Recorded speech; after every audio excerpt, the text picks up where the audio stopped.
వి gold trusted gold buyers తాకట్టులో ఉన్న బంగారాన్ని విడిపించి ఈ రోజు ఉన్న మార్కెట్ ధరకే కొనబడును. మరిన్ని వివరాలకు సంప్రదించండి 77710720. రాష్ట్రంలో ఎన్ని ఇబ్బందులు ఉన్నాయంటే ఆర్థిక ఇబ్బందులు. గడచిన 10 సంవత్సరాల కేసీఆర్ పరిపాలనలో గొప్పగా పరిపాలన చేసిన మాట్లాడడం జరిగింది. కానీ ఒక్క ముఖ్యమంత్రి 10 సంవత్సరాల పరిపాలన చేస్తే 8 లక్షల కోట్లు అప్పు చేసి నెలకు 6,500 కోట్ల రూపాయలు వడ్డీ కంతులు కట్టాల్సి వస్తూ ఉంది. 21 మంది ముఖ్యమంత్రులు 60 సంవత్సరాల పరిపాలన చేస్తే కేవలం నెలకు 6,000 కోట్లు వడ్డీ ఉంటే ఇలా తడిసి మోపినట్టుగా 10 అప్పు చేసి అంటే రాష్ట్రాన్ని అప్పుల కుప్ప చేసి ఏమంటారు చింప చేతికి ఇచ్చిన తర్వాత కూడా అంటే బాధ్యత రహితంగా పరిపాలన చేసి రాష్ట్ర ఖజానాను లూటీ చేసే కార్యక్రమం చేసి కాంట్రాక్టర్లకు అప్పనంగా అప్పచెప్పే కార్యక్రమం చేసి ఇలా రాష్ట్రంపై ఇంత భారం మోపి ఈ రోజున మళ్ళా నాకు దుఃఖం వస్తానంటావు.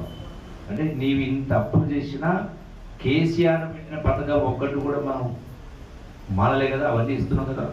ఏ ఒక్కటి బంధు పెట్టకుండా ఇది ఇబ్బందులు మళ్ళీ ఇన్ని ఇద్దరు మెల్లు కావచ్చు అప్పుడు మాకు ఇన్ని రకాలు చేస్తా ఉన్నాం.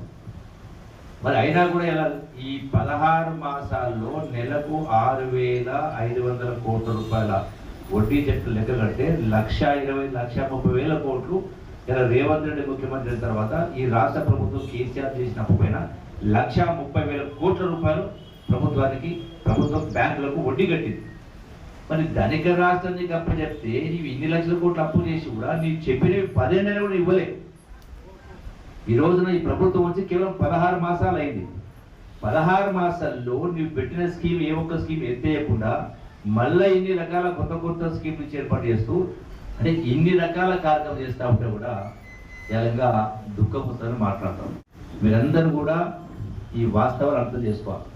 ఇలా వాట్సాప్లలో ఉన్నది వాస్తవం ఒకటైతే అబద్ధాలు ప్రచారం చేస్తా ఉన్నారు.